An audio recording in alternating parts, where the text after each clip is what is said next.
This is the Bambulab A1 Mini, and it is potentially the most turnkey printer in its price class.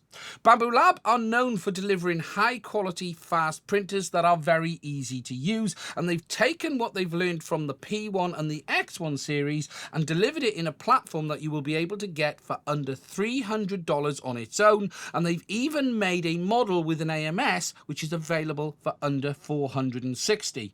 Now, I've had this printer for over a month. I've been testing it and using it, and what I want to do today is walk you through its features and capabilities first of all, and then at the very end share with you my thoughts on the A1 Mini, the AMS Lite, and what Bambu have brought to the market here. Now, just to be crystal clear up front before we take a look at the printer itself, Bambulab did send me this A1 Mini for free. They have not seen this video, they have not paid me to make this video, and as always, my thoughts are entirely my own.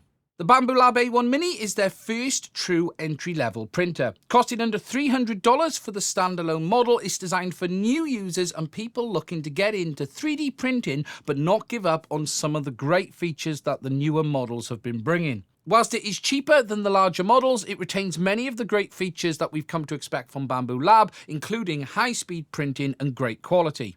Unlike all of the previous models from Bambulab that were Core XY, the A1 Mini is actually a bed slinger. You'll notice that it is also of a cantilever design. All of the axes are running on flat rods and linear bearings rather than your traditional round rods and bearings. However, don't think this printer is slow because it's a bed slinger, because it is still capable of over 500 millimeters a second. It features an all-new direct drive extruder with a 0.4mm all-metal hot end and stainless steel nozzle capable of up to 300 degrees. It also features a quick and easy toolless swappable hot end. If you want to be able to print even in more detail or larger print nozzles, you can swap them out with a 0.2, 0.6 or 0.8, which are all available from the Bambulab website. Out the box, this printer is designed to be used with PLA, PETG, TPU and PVA filaments, and it also supports multicolor printing via their new AMS Lite module. Like the original AMS, this can hold up to 4 spools of Bambulab filament, and it will even recognize and configure them via its built-in NFC system. The A1 Mini is a smaller printer than the other Bambulab's models, and as a result of that, it has a build volume of 180 by 180 by 180. It does come with a Bambulab textured PEI plate, and the bed can heat up to a maximum temperature of 80 degrees C. Whilst this printer is cheaper than their previous models though, it doesn't give up on features. It still has full auto bed leveling, auto calibration of the Z offset, as well as vibration resonance testing to ensure that you get the best possible results from the printer. The A1 also has a built-in low frame rate 1080p camera. This allows you to view your printing live via the Bambu Handy app or the Studio software, but also take time-lapse videos as well. On the front of the printer, you will find a built-in 2.4-inch 320 by 240 IPS touchscreen. This is where you have all of the main controls for the printer. However, it also has built-in Wi-Fi, allowing you to not only view and control the printer via the Bambu Handy app on your phone, but also control it, send prints remotely via the Bambu Studio software on your PC. Alongside all of those main features, there is also a lot of other technology in this printer that we haven't seen before. For instance, it has a high-frequency eddy current sensor that it uses to actually measure the pressure in the hot end to give it a form of flow control. Also, it has full sensing for bed level, as I've said, alongside the Z-axis, and it has filament runout sensor, power loss recovery, and all of the usual stuff you've come to expect on a modern 3D printer. There's also this feature that tries to reduce the noise of the printer by tuning the output from the stepper motors. This obviously has an effect on the motors, but it doesn't affect the noise you get from the rest of the parts of the printer, for instance, the cooling fans when printing. Now, when you get the printer, it comes in this fairly well labelled box telling you what's inside. Now, when I got this, the A1 Mini Combo was the only version available, but the standalone printer will be available in the future. Opening it up, you'll find inside the printer is pretty much all held in place with foam, some cable ties and some packaging. You simply need to unpack it carefully, withdrawing parts one at a time. You've got the AMS, and then you'll find your way down to the printer itself. The printer does come in a configuration that is locked in the sense of there's a few cable ties holding things in place, and there's also a plastic bracket holding the axes in place to ensure that there's no movement in transit. Now, this is a very easy printer to set up. There is very minimal assembly needed. You do have to mount that filament wipe unit on the end, configure the AMS with the holders, and then pretty much get everything connected together, and then it's ready to go. Once you've got it all unpacked, it's then time to get it set up. Now, as I've said already, this printer does have Wi-Fi built in, so as you're doing the setup process, you simply put in your Wi-Fi details. That will prompt you to check if there's any firmware updates. It'll then allow you to log in via the app and do all of the main configuration, getting it ready to use. Once that's done, it'll then go through its first set of calibrations. This includes the resonance calibration, the bed level, and all of those features that I mentioned earlier that just ensure that you get the best possible results from this printer. Now, because this printer is compatible with that new AMS Lite module as well, there's also a couple of other little unusual things that you've not seen before, like this little mechanism on the end of the rail. This is actually the purge system used when changing filaments. This is actually similar to what you see on Bambu's larger printers, where it actually does a purge of the hot end when it's changing colors, but rather than it be at the back, it's now on the end of the arm here. And the way this printer works is it actually does the purge and ejects that off to the side. Many of us call this the poop, and what you'll need is a little tub here next to the printer, because if you're doing a large print, what you'll find is it will poop all over the table. Now, with regards to the multicolor printing, we obviously have the AMS Lite, as I showed earlier. Now, this is specifically designed to be used with the A1 Mini. It is not compatible with the Bambulab's X1 or the P1, and also the other AMS module, which comes with those printers, is not compatible with this. Basically, it's this pair or those others together. Now, this does offer very similar functionality to what we've seen on the other AMS. You can have up to 4 spools of filament. It auto switches. It has the 4 tubes that connect to this little hub that goes on the top, and it does all the changing and retracting automatically. The big difference on this, though, is that it is more open, and it has a bit of a clever setup compared to the other one, because whilst the other one fully relied on motors to do the winding back of the filament, this actually has sprung spool holders. So what you do is you place your spool onto the filament holder, and then there's like a little spring mechanism in there that when the spool is pulled, it tightens the spring, and then when it's released, it will then pull back and actually re-roll that filament back onto the spool. What it doesn't do is retract the filament all the way down the tubes like it did on the previous one. What you get on this is it does a retraction just to about this point here, meaning that there is always filament left in the tubes compared to on the other one, which retracted pretty much all the way back due to the way it worked. Now, so far in my test, this AMS has worked absolutely perfectly, but I will say there is a restriction on this that I have found compared to the other AMS, and that is with spool compatibility. This will automatically work with the Bambulab spools, no problem at all, and as I've mentioned already, it does have that built-in NFC system which will detect the filament from Bambulab that is installed.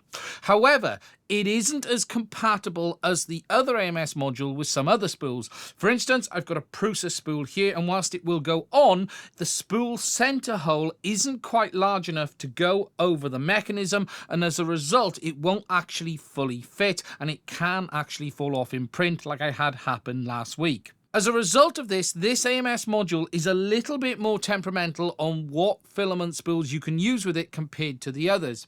The only upside, though, on this one is you could use it with cardboard spools without an issue, as long as it does have the right centered hole diameter. Overall, with regards to both the AMS modules, whether it be the other one or this one, there is some quirks with regards to compatibility on third-party filaments. The other one has a maximum spool width, and it won't work well with cardboard spools, whereas this tends to be down to the size of the center diameter, but would be absolutely fine with cardboard. Nothing has changed with regards to TPU, though. You still should not put TPU on the AMS. You can, though, use TPU on this printer, like I will show you later on. You would just need to use the external spool holder on the rear. Now, one of the big questions people will have is around the cantilever system and how strong and solid is this printer. When I first opened this up, frankly, I was astonished just how well made this thing feels. Weight-wise, it's not the lightest printer in the world when you lift it up, but just all the axes have zero movement in them that shouldn't be there. There is no wobble, there is no tolerance issues, everything is just solid. So for instance, if I put my hands on the bed and try and wobble it, literally there is nothing on the bed at all other than what's on the printer movement. It is the same here on this axis here. It is literally tight as can be. There is no feeling of movement in the bearings, there's no feeling of play, everything just feels tight. When you try to move things on this, it does feel solid. So again, if I just give that a wobble, there's no movement there, no movement there. Yes, there's a bit of flex in the materials, but that's always going to happen. But what there isn't is any play. And genuinely, you could hang this printer, and someone has actually hung this printer from a rope and printed from it, and it is absolutely fine. Now, I can't say how well this is going to hold up over time. I've used this solid for a month and it is as good today as it was when I first got it. However, how it will be in 2, 3, 4 years, I don't know. There will always be wear and tear parts on the printer, but what I can tell you today is, as it comes, I see zero concerns about this cantilever setup whatsoever. Now, as I've mentioned already several times, this printer does have built-in Wi-Fi, which means it's fully compatible with the Bambu Handy app as well as the Bambu Studio software. You can download pre-sliced files on this printer via the Bambu Handy app, or you can slice your own files via the Bambu Studio software. This software is pretty much the same for all of the Bambu models, and it gives you all of the same main features and capabilities. If you're new to Bambu, there is a huge amount of options in this software. It not only allows you to slice prints, but also adjust the colors of different parts of them for the multicolor printing on the AMS. I'm not going to go into great depth in this video about how to use that software, but that will be something I'll be covering in the future. But what I will say is you have pretty much the same controls and functionality on this as you do on the other models. Whilst I've mentioned already, this printer does have that built-in 1080p camera. It is a very, very low frame rate. It is what I would class as barely acceptable for being able to see what is going on the printer. It does give you a very slow step-by-step image of what is happening. However, it certainly isn't at the level of the camera even on the P1 series, let alone the X1 series. Whilst the camera for me has also been working in the Bambu Studio app, I have failed to get the camera to work in the Bambu Handy app. I do have full access to the printer in Handy app, including being able to send prints, but I simply cannot get the camera to show on my app at all. I am not alone in this. There is actually a Reddit thread on this subject, and it is something Bambulabs are working on at the moment. What you do have though via the app as well as the software is all of the notification functionality and all of that ease of use features that we've seen on the other models. It's just a shame that the camera on this isn't quite as good as even say on the P1 series. Now, just to give you an idea of how the time-lapse footage as well as the recording footage from the A1 Mini looks, I'll put it up on screen now. This is actually much better than the live view, and whilst the angle isn't great, the time-lapse is good enough to be able to show your prints online and what's been going on, and the video, again, is decent enough. More than anything, what lets it down is the live view frame rate. That is particularly slow. However, again, it will still allow you to see what is going on. This camera is also not great in low light, and there is a light on a printer, but you do need to make sure that there is plenty of light around for you to be able to see through it clearly. Next, I want to talk about my experience using this printer over the last month. Now, I've been using it with PLA, PETG and TPU. I want to touch on TPU specifically on this printer a little bit more later on because this is an FPV channel and I have been using it for FPV related parts, but we're going to talk about the standard printing as well as multicolor printing first of all. Over the last month, I've done a bunch of printing on PLA, TPU, as well as PETG, and overall, everything's come out very well. What I want to do, though, is show you two specific prints, and then I'll come over to show you a bit of a selection of the rest that I have done. The first one I want to talk about is this Groku. Now, this is a multicolor print. I first of all did the slicing and made sure that we had the body in one color, the head in green, and then the eyes in dark gray. And that was then left to print overnight. And this is the results you can see here. And we'll take a closer look at it in a moment. You will also note that in the time lapse, you get to see the effect of the multicolor printing with regards to the poop. Here, you can see the poop building up on the left-hand side on the desk. I do recommend that you have like a small tub for this. However, I have to say I didn't have any issues. And whilst one little piece did end up under the bed, I didn't really have any sit on the build plate at all. Okay, now just to walk you around it and we'll get it off the bed. Now, just to give you an idea of what it's come out like, I'll just spin it around there. I used tree supports on this, obviously, just to hold everything up. We've then got the prime tower down the back, which I could have fiddled with to turn off, but I left it do it as it comes from the factory. And then we've printed in three colours. We've got our standard colour, our green, and obviously our dark grey for the eyes. Now, to remove this off the bed, we're simply going to give it a bit of a pop. and the model has broke free. We're going to do the same up there for the prime tower. You might hear a bit of noise in the background. I've got next one doing some prints as well, and it's doing its normal startup noise, so please do apologise. Now, to start getting these off, what we're going to do is just have a look. That one popped off really quite easily when I removed the build plate, as did that one there. The hands is an area where you do need to be a bit careful. Not so much this one, it's this one over here, because this one tends to get buried in it. I've printed a number of these over the last few months, and it is the hands where things do tend to be the most delicate. We move around to the back. We'll start peeling that away there.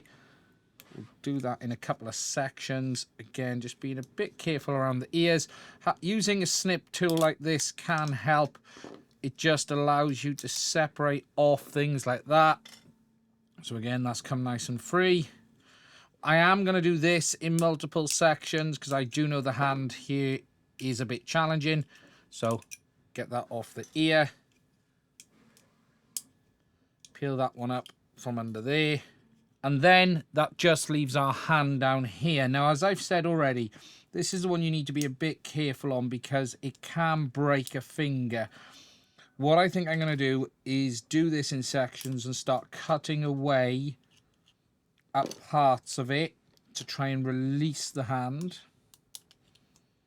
That way there's less chance of me actually pulling a finger off. I have done it. There, look. It's not really a result of the printer. It's a result of the support, the way I do it with tree supports. I had exactly the same last time. I'm not going to lose sleep over that one. It's always the same when you do these things on camera. You do tend to have things like this. The hand is printed really well. It's just those two fingers. Overall, other than my incompetence, it's come out really nice. You can see a little bit of a colour change on the back of the head there. That's where the colour is inside on the model from the eyes. You could tweak that on the design of the model to stop it. But if we look at the real key areas, the overhangs under there have come out okay. Not particularly worried about that. Under the sports, you can't see that there. Under the ears, again, has come out really good. And I have to say the print quality from this printer is just fantastic. Next, moving on to some TPU, and I printed a DJI Action 2 bracket for my Nazgul, and this is what you're seeing on the time-lapse. Now, this is a black print, so it's not going to be easy to show you, but it has come out very, very well. A little bit of stringing, but I'll be honest, this TPU isn't the driest. It has been sitting here out and about in the workshop. You can see a bit of stringing down there. But what we'll do is we'll get it off the plate, and then we'll see how easy the supports come off. Oh, wow, they're coming off there really nicely already. They are stuck to the bed, but we'll deal with that in a minute. Now, I printed this as per the instructions for the model, which was on its side. That whole edge there was under the supports. That was on the base. That's pretty good. I'm quite pleased with that. Tree supports on TPU do come off really nicely. A lot easier than standard supports, actually. You don't have to mess around too much. Tiny bit of stringing. Nothing that wouldn't get resolved without a slight hit with the heat gun for a second or two. Just getting out some of the debris that's in there. Overall, I have to say, considering I hadn't really dried the TPU, it's come out quite well. Yes, you can see some of the bobble in there from the retraction points, and I could change the settings on that. I used the stock Bambu settings with the Bambu TPU filament. As I said, it is a little bit wet because it's been sitting around here in the workshop, but I think considering it was basically a click and go, everything has come out decently. The overhangs where it was using the tree supports, it's the first time I've actually used tree supports on TPU, and I'm really impressed actually how easy they come off. But even the bridging across there is good, and as I've said, that area there where it was printed off the bed, nothing's loose. There's no loose bits of TPU. It's all bonded very, very nicely, and no complaints from me whatsoever. Absolutely fine, completely functional part, good to go. Now, just to walk you through a selection of the other prints that I've done, and this certainly isn't everything. Now, that's the Groco you saw earlier. However, we also have one here in a sparkly purple PLA filament. This stuff is particularly difficult to print. Every printer I've used this on, it tends to give me some issues. However, again, it's come out absolutely spot on. You'll notice this time I managed to print it without breaking the fingers off, which is a bonus too. Again, everything looks really good, and it's just a really nice filament under the light. Not so easy to show it to you here, but what you can see is the top layers come out good. Bottom layer is absolutely spot on. Overhangs look good as well. We then have a speed benchy. Now this is the benchy that comes from the test print. This does show some signs around the bow area of some cooling issues. That is normal for fast benchies. That happens on pretty much any of these benchies that is being printed under an hour. Other than that, you can see the other areas look decent. We've got some little ripples up here, but the overhangs and everything look good. The hole, pretty round at the top, slight sag at the very top, but very little. If we look down in the square, little bit there, not quite filled in fully, small amount, and you're seeing a little bit of under extrusion there as well. But again, this print is designed to prove how fast the printer can print and not really show out and out quality. Again, a little bit of under extrusion on the base too, but considering that this printed in about 20 minutes, it has come out very, very well. There is another TPU print that I've done. This was not with the Bambu filament. This is with some other stuff. Small amount of stringing. Again, a GoPro bracket for a quad. Absolutely fine. That stringing is again down to the fact that the TPU is a little bit wet. I don't tend to keep it as dry as I should. If I just spread it out, you can see it a little bit easier there. But it is an absolutely fine functional part with no issues at all. And it looks really good. Finally, the last two prints I just want to show you are these two. Now, the first of all is the Rose print. I do print this on all of the printers. This is a VAS mode model, and overall, it has come out very, very nice. Again, printed in PLA. You can see there, you get a bit of shininess around the bottom. That is as a result of the cooling differences on the print. I see that on all of the printers I show it on. What I will say is, and it's hard to show this under this light, there is close to no ringing on this print at all. It is so smooth, it's incredible. It looks fantastic. Again, showing you the bottom layer there, really, really nice. Just outstanding quality considering this is a budget printer. The last one I want to show you is this teddy bear. Now, this is a bit of a printer torture test because you print this print without any supports at all. Now, you can see I did do a little bit of a brim on the bottom, and I haven't bothered peeling that off. It's quite hard to get off. I've left it there a minute. This was printed on the A1, and again, it prints all the way up, and you can just see the quality. Again, it's in that purple speckled filament, which is a challenge. But if you look around the holes where the overhangs are, everything looks fairly decent. The difficult areas on this print are the arms, because again, no support is used on this print at all. So it's a little bit rough under there, but there's no loose filament. The filament is absolutely solid. It's one of the best examples of this print I've actually had on any printer. And the holes all look nice and uniform. Well, as uniform as they should be. There's no like loose filament sticking down from them or anything like that. And again, it's a really, really nice print.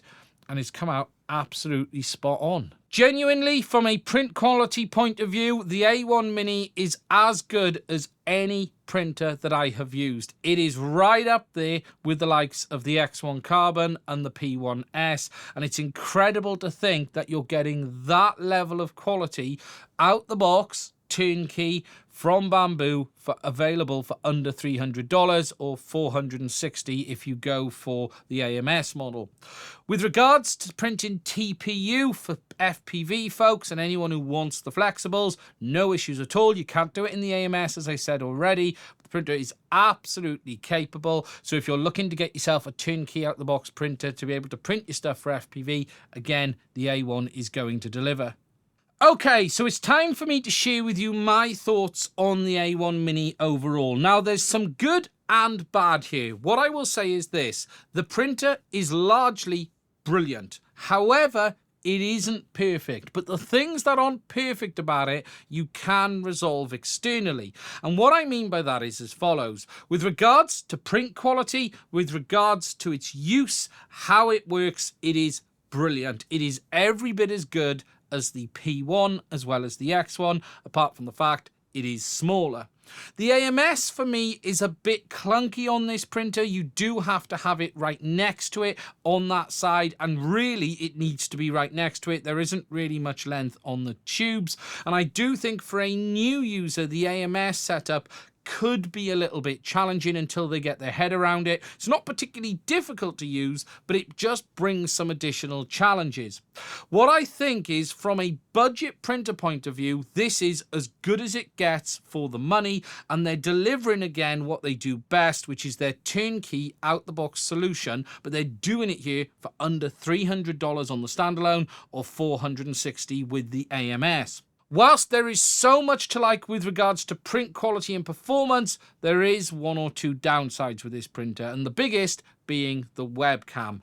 Whilst it's there, it's largely unusable. The image quality from it is pretty much freeze frame. It doesn't want to work on my Bambu Handy app, and it's just a shame that they didn't put a little bit more into that side of things. I would have rathered this printer was $20 or $30 more and had a webcam like we saw on the P1P or the P1S. And whilst that was far from perfect, it was adequate.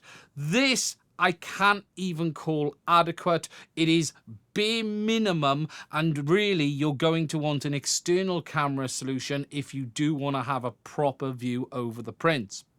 About the only other downside or comment I will make on this printer with regards to the other models is it isn't quite as set and forget as, say, the P1 and the X1.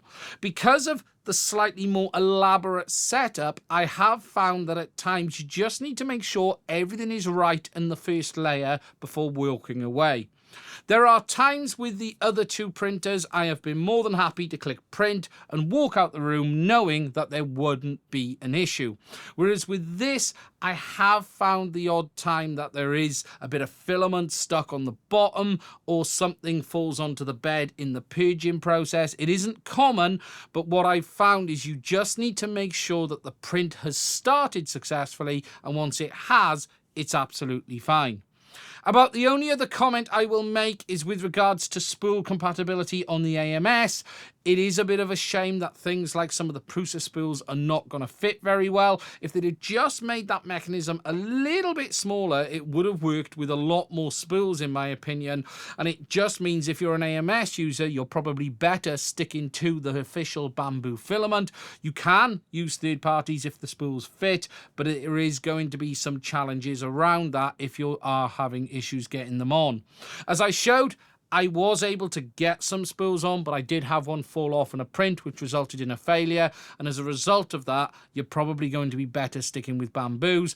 In many ways, the Bambu filament is actually good value. It's not that expensive compared to some of the others out there. Yes, I know there are a lot of people who buy very cheap filaments, but compared to the other quality filaments, it's certainly not expensive. But I still have a huge stock of random filaments here, and it just would have been nice to have been able to use them. However, I think this printer is phenomenal, and whilst there are lots of other budget printers out there, many even being below $200, I can't think of one that delivers quite as much product as well as ease of use in one package. Here we have pretty much most of the main features we love from the bigger Bambulab models, yet we have it at a lower price point in that turnkey solution. If you're a new user or you're someone that just wants a printer that works, I find it hard to recommend anything else than this right now. Other than the very limited initial setup, you're going to get a printer that is just going to deliver time and time again. Now, as I've said, price-wise, the A1 Mini is available for $460 with the AMS module. That allows you to get multicolor printing, as I've showed here today, and it will be available in the future as the standalone model for under $300. I do think that standalone model is going to be incredibly successful when it's available. However, if you do want to get it today, you're going to have to get it with the AMS. Now, if you're interested in getting any of these, there will be a link to these printers in the description. There is also a link to the Bambulab P1S as well as the X1 Carbon as well. And I also have reviews on those printers, and there will be links to them in the description too. Now, I am really interested in knowing what you think about this video, this printer, and what you've seen here today. If you have any questions or comments, please do put them down below and I will try and answer them. Finally, I just want to say, if you have found this video useful, please do make sure you give it a like. Please don't forget to subscribe. And if you'd like to support us, please also check out the link to my Patreon in the description. We would not be able to keep making content on this channel without the support of my patrons. And if you'd like to support us to allow us to keep making content in the future, please do consider checking it out. Anyway, that's it from me on this one. Let me know what you think in the comments. Stay safe, and I will speak to you soon.